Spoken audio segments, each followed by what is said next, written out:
এখানে তিনটে সেন্টেন্স দেওয়া আছে। প্রথম সেন্টেন্সে লেখা আছে I have a gold ring, আমার একটা সোনার আংটি আছে। নেক্সট সেন্টেন্সে আছে I have a ring made of gold. Third সেন্টেন্সে আছে I have a ring which is made of gold. তিনটে সেন্টেন্সে কিন্তু একই কথা বলতে চাইছে যে আংটিটা সোনার আংটি, কিন্তু তিনটে সেন্টেন্সের মধ্যে আমরা দেখতে পাচ্ছি প্রথম সেন্টেন্সে গোল্ড এই একটা কথার মাধ্যমেই বোঝানো হয়েছে যে আংটিটা কিরকম, সোনার। সেকেন্ড সেন্টেন্সের মধ্যে মেড অফ গোল্ড তিনটে শব্দের মাধ্যমে বোঝানো হয়েছে আংটিটা কিসের, সোনার। থার্ড সেন্টেন্সের মধ্যে which is made of gold একটা বাক্যাংশে বা পার্ট অফ এ সেন্টেন্সের মধ্য দিয়ে বোঝানো হয়েছে যে আংটিটা সোনার। তো প্রথম সেন্টেন্সের মধ্যে কেবলমাত্র একটা ওয়ার্ড দিয়ে বোঝানো হয়েছিল গোল্ড, এটা হচ্ছে শুধুমাত্র অ্যাডজেক্টিভ। কিরকম আংটি, সোনার আংটি। রিং এই যে নাউন, এই নাউনটাকে মডিফাই করছে গোল্ড এই ওয়ার্ডটি, তাই এখানে গোল্ড হচ্ছে অনলি অ্যাডজেক্টিভ।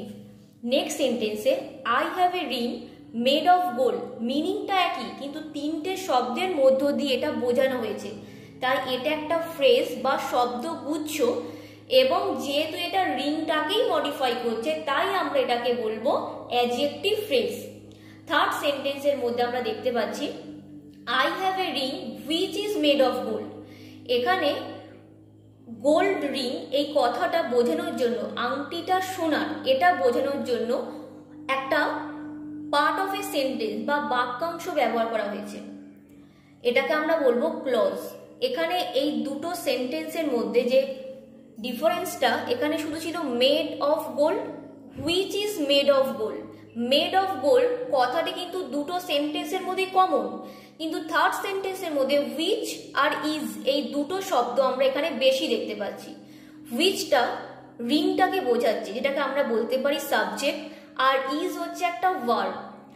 আর এখানে which is made of gold sense বা কমপ্লিট সেন্স প্রকাশ করছে,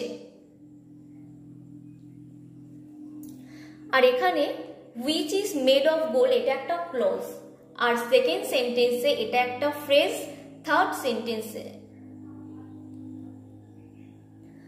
সেন্টেন্সে which is made of gold এটা একটা ক্লজ, সেকেন্ড সেন্টেন্সে মেড অফ গোল্ড এটা একটা ফ্রেজ, আর ফার্স্ট সেন্টেন্সে শুধু যে গোল্ড ওয়ার্ডটি আছে এটা একটা অ্যাডজেক্টিভ।